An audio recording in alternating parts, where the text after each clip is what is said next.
Kamakailan nga ay naglabas na ng bagong ranking ang FIBA. Sa dalawang laro nga ng Gilas, sa pangunguna ni Coach Tim ay umangat ang Pilipinas ng isang pwesto mula 38 to 37 place in the world. Isang 30-point win laban sa Hong Kong at isang massacre laban sa Taipei. Sa video na ito, ating balikan ang mga naging ranking ng Pilipinas magmula nang mabuo ang Gilas Pilipinas. Taong 2009 nang simulan ang programa. Kinikilala pa itong Smart Gilas Pilipinas noon.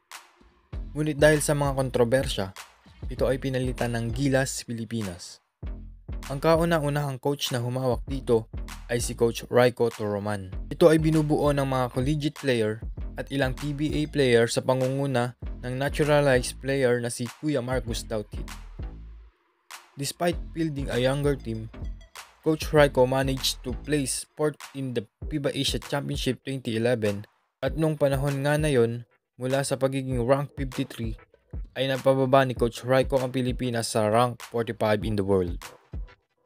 After ng time ni Coach Raiko ay pinalitan siya ni Coach Chot Reyes. Nagkaroon ng disenteng taon si Coach Chot at nakapag-uwi ng silver medal noong 23 FIBA Asia Championship na ginanap dito sa Manila. Dito rin nabasag ng Pilipinas ang tinaguriang Korean Curse. Noong mga panahong ito ay gumagana pa ang dribble drive offense ni Coach Chot dahil sa mga gwardiya na katulad nina Jason Castro, L.A. Tenorio at Jimmy Alapag. Mula sa 34th place ay tumaas ang ranking ng Pilipinas papuntang 31st. Sa pamumuno ni Coach Tab ay nakapag-uwi muli ng silver medal ang Pilipinas matapos talunin ang napakalakas na Iran sa pangunguna ni Haddadi. Bagamat mga veterano na ang mga player ni Coach Tab, ay nagawa pa din nilang bigyan ng magandang laban ang China sa finals. Matapos nito ay pinangunahan naman ni Coach Tab ang Pilipinas kalaban ang mga naglalakasang France sa pangunguna ni Tony Parker at New Zealand. Nakapagpakita ng magandang laban ang Pilipinas laban sa mga veterano ng NBA.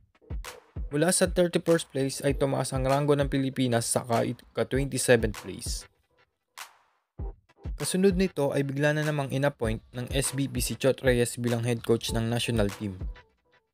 Taong 2017 ay nakuha ng Pilipinas ang 7th place sa FIBA Asia Cup matapos ang sunod-sunod na magandang ipinakita nito noong mga nagdaang edisyon at bumaba nga ang ranking ng Pinas mula 27th to 30th place.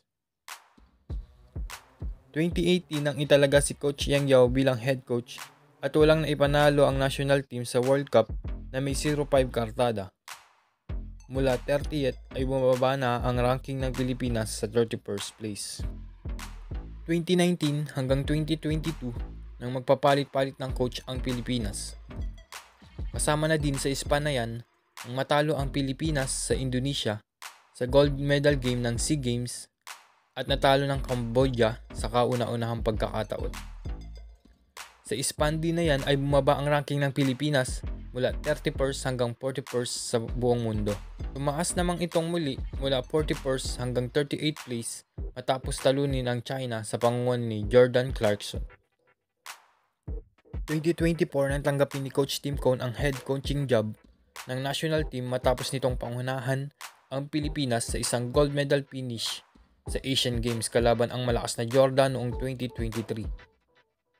Sa dalawang laro ni Coach Tim Cone as head coach ay nakita na agad ng Gilas fans ang magandang sistema ni Coach Tim Cone dahil imbes na puro dribble ay puro pasa ang ginagawa ng mga players. I-utilize din nito ang bawat kalakasan ng players kagaya ni Kai Soto na imbes na puro screen lang ang ginagawa ay nakakapag-post up ito. Sa aking palagay ay kayang mapababa ni Coach Tim Cone sa rank 15 to 20 ang Gilas Pilipinas matapos ang 4 na taon. Ikaw, ano ang iyong verdict?